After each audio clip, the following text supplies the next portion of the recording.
बानी पीटीआई की रिहाई कैसे होगी, कुछ लो और कुछ दो की बात मिस गाइड है।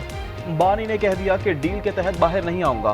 बैरिस्टर गौहर की मीडिया से गुफ्तगू। अली जफर बोले, बानी ने कहा है पाकिस्तान की खातिर बातचीत के लिए तैयार हूं। एहतजाज का ऐलान हो चुका, जल्द लायामल देंगे। बानी पीटीआई के तहफ़्फ़ुज़ात। पंजाब की सियासी कमेटी से मुतालिक फैसला तब्दील कर लिया गया। आली हमजा को कमेटी का सरबराह मुकर्रर कर दिया गया। सेनेटर अली जफर के जरिए पैगाम में दोबारा नोटिफिकेशन जारी करने की हिदायत। कमेटी में सलमान अकरम राजा, उमर अयूब, अहमद खान बुच्चर शामिल कर लिए गए। शेख वकास अकरम का कहना है कि आलिया हमजा की मुआवनत के लिए कमेटी कायम की गई है। क्या जज आईनी स्कोप से बाहर जाकर फैसला दे सकते हैं? क्या जज आइन रीराइट कर सकते हैं? जस्टिस मोहम्मद अली मजहर के मखसूस सीटों के केस में रिमार्क्स। वकील फैसल सिद्दीकी ने कहा कोई आइन रीराइट नहीं किया। जस्टिस मुसरत तिलारी ने कहा रीराइट किया गया, 3 दिन की मुद्दत को बढ़ाकर 15 दिन किया गया। जस्टिस जमाल मंदुखिल बोले आपकी फिल्म तो फिर फ्लॉप हो जाएगी।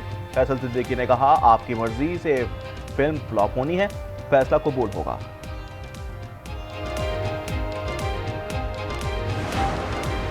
जजेस ट्रांसफर और सीनियरिटी केस में सुप्रीम कोर्ट ने फैसले की मुमकिना तारीख दे दी। कहा कि 16 जून को समाअत मुकम्मल हुई तो शॉर्ट ऑर्डर देंगे। जस्टिस मोहम्मद अली मजहर ने कहा कि अदालत के सामने आईनी और कानूनी तशरीह का मामला है। जजेस तबादले में हर चीज एग्जीक्यूटिव के हाथ में नहीं थी। 3 चीफ जजेस भी शामिल थे और हमें मुस्तकबिल के लिए इस मामले का फैसला करना है। वज़ीर आज़म शहबाज शरीफ का दौरा ताजिकिस्तान। दोशंबे में अहम मुलाकातें मुतवक्किल। लाचीन में गुफ्तगू करते हुए वज़ीर आज़म ने कहा 28 मई को पाकिस्तान एटमी कुव्वत बना। 28 मई को ही अज़रबैजान ने आज़ादी हासिल की। ये दिन दोनों ममालिक के लिए बहुत अहम है। नायब वज़ीर आज़म और वज़ीर ख़ारजा इसाक डार हांगकांग पहुंच गए। कल आलमी साल्सी कन्वेंशन पर दस्तखत करेंगे। हांगकांग में चीनी वज़ीर ख़ारजा वांग यी से मुलाकात मुतवक्के। दीगर ममालिक के वफूद से भी मुलाकातें होंगी।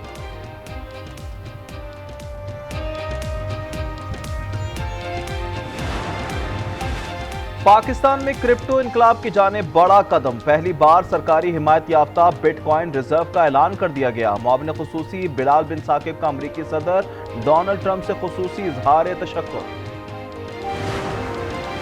वफाकी बजट 10 जून के बजाय 12 या 13 जून को पेश करने पर गौर। तारीख में दूसरी बार तब्दीली का इम्कान। ज़राए के मुताबिक ईद की तातीलात के बायस बजट पेश करने में ताख़ीर हो सकती है।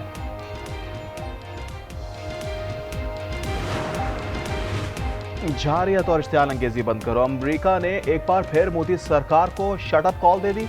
अमरीकी नायब वज़ीर ख़ारजा से वाशिंगटन में भारतीय सेक्रेटरी ख़ारजा विक्रम मिस्री की मुलाकात। क्रिस्टोफर लैंडो ने वाज़े कर दिया कि इलाकाई इस्तेहकाम और अमन बरकरार रखा जाए। भारतीय जारियत पर दोस्त ममालिक को एतमाद में लेने का मिशन। सिफारती कमेटी सरबराह के बिलावल भुट्टो, हिना रब्बानी और जलील अब्बास जिलानी अमरीका में मौजूद। मुसद्दिक मलिक और खुर्रम दस्तगीर भी जल्द वफ्द में शामिल हो जाएंगे। 2 जून से अमरीकी हुकाम से मुलाकातें शुरू होंगी। वफ्द यूरोप भी जाएगा।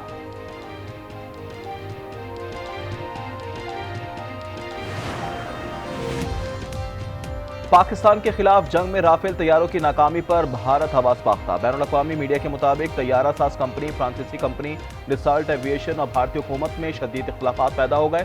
फ्रांसीसी माहिरीन की भारत में राफेल बेड़े के मुआयने की दरख्वास्त। नई दिल्ली ने सिक्योरिटी खदशात का जवाब बताकर दरख्वास्त मुस्तरद कर दी।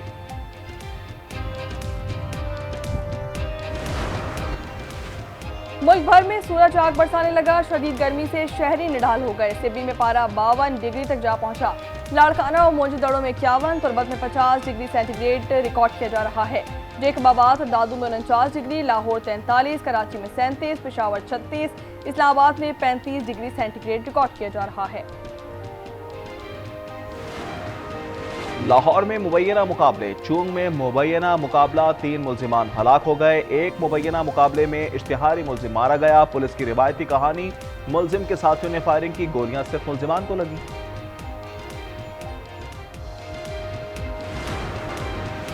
कराची डिफेंस मोड़ के करीब तेज रफ्तार डंपर बंगले में घुस गया। ड्राइवर और क्लीनर जख्मी। माड़ीपुर रोड पर टैंकर उलट गया। हादसे के बाद सड़क बंद। कराची के निजी स्कूल में खातून टीचर पर तशद्दुद के खिलाफ एहतजाज। असातिज़ा और तालिबात का मुल्ज़िम की गिरफ्तारी का मुतालबा। तालिबात का स्कूल इंतजामिया की गफलत पर भी कार्रवाई का मुतालबा।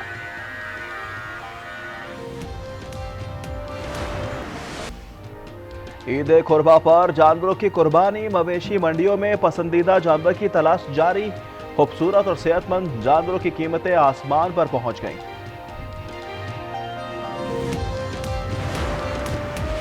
गजा में इमदाद के मुंतज़िर फ़लस्तीनियों पर इस्राएली फ़ौज की फायरिंग, शौहदा की तादाद 10 हो गई। इस्राएली वज़ीर आज़म का गजा में हमास के सरबराह मोहम्मद सिनवार की शहादत का दावा।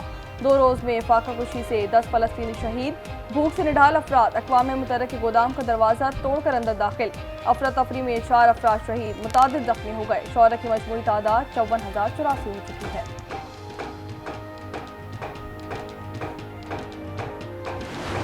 Amid the images of mothers embracing their motionless bodies, apologizing to them,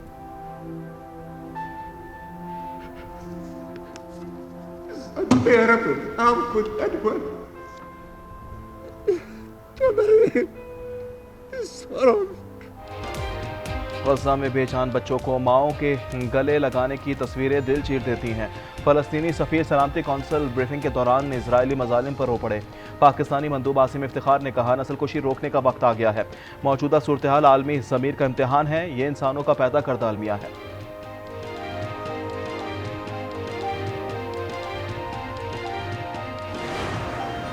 साबिक इस्राएली वज़ीर आज़म एहोद ओलमर्ट ने नेतन्याहू की कार्रवाई को जंगी जुराइम करार दे दिया। अमरीकी मीडिया को इंटरव्यू में कहा कि वो अब इस्राएली जंगी जुराइम का दिफा नहीं कर सकते।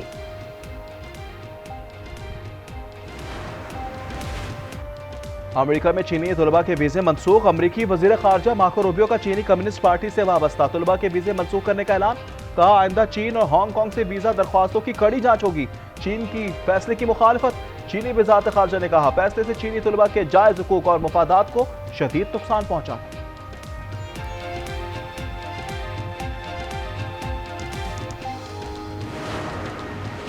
अरबपति एलॉन मस्क ने ट्रंप इंतजामिया को खैरबाद कह दिया। एक्स पर बयान में हुकूमत के खुसूसी मुलाजिम की हैसियत से टाइम खत्म हो गया। व्हाइट हाउस की एलॉन मस्क के इस्तीफे की तस्दीक।